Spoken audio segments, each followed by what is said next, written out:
Darbas su tekstu. 5 dalis. Tarkime, turime tekstą ir norime pritaikyti jam kokį nors efektą. Pavyzdžiui, tekstui.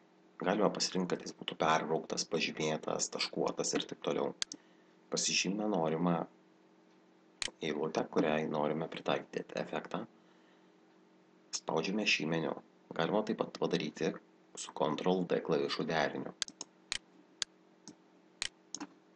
Ir pasirenkame norimus efektus. Tarkim, norim, kad būtų perbrauktas dvigubai.